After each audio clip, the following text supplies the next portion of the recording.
আমরা এমন এক যুগে বাস করি যেখানে আরাম আর বিলাসিতা আমাদের জীবনের লক্ষ্য, কিন্তু পৃথিবীর এক প্রান্তে এমন এক জায়গা আছে যেখানে আরাম মানেই মৃত্যু, যেখানে প্রতিটি সকাল শুরু হয় হাড়ভাঙা শব্দ দিয়ে।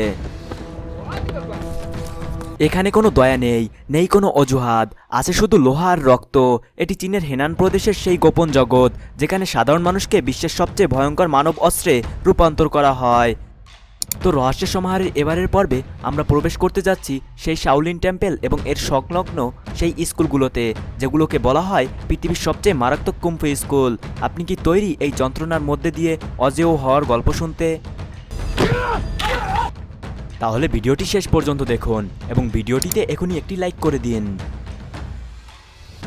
ইতিহাসের অন্ধকার অধ্যায়। কুম্ফু বা মার্শাল আর্টের এই যাত্রা শুরু হয়েছিল আজ থেকে প্রায় 1500 বছর আগে।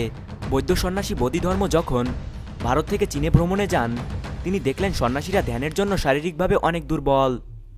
তাদের শক্তিশালী করতে তিনি তৈরি করলেন এমন কিছু ব্যায়াম যা পরবর্তীতে রূপ নিল বিশ্বের সবচেয়ে বিধ্বংসী যুদ্ধবিদ্যায়।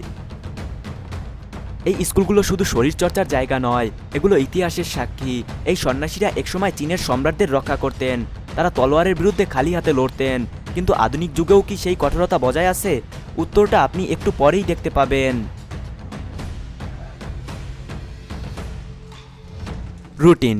যখন জীবন মানেই সংগ্রাম, এখানে দিন শুরু হয় ভোর 4টায়। যখন পুরো পৃথিবী ঘুমিয়ে থাকে তখন এখানকার ছাত্ররা 10 কিলোমিটার পাহাড়ি রাস্তায় দৌড়ায়, এবং এই দৌড় কোনো সাধারণ দৌড় নয়।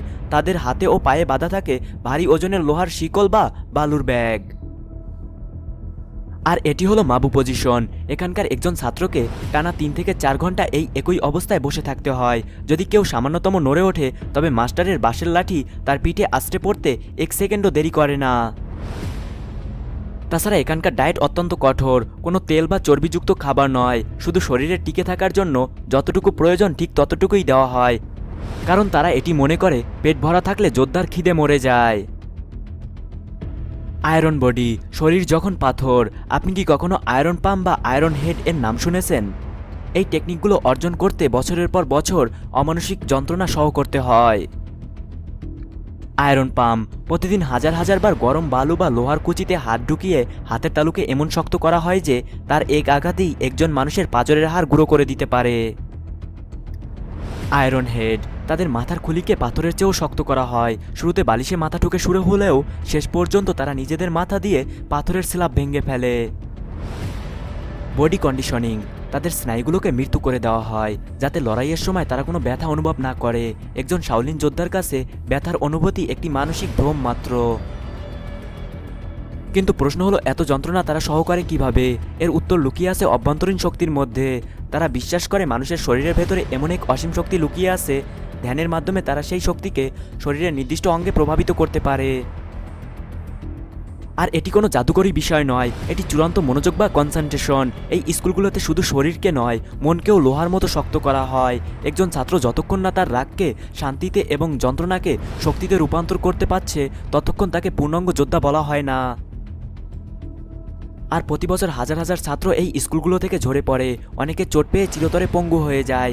কিন্তু যারা টিকে থাকে তারা সাধারণ মানুষ হয়ে বের হয় না, তারা বের হয় এক একজন জীবন্ত কিংবদন্তি হিসেবে।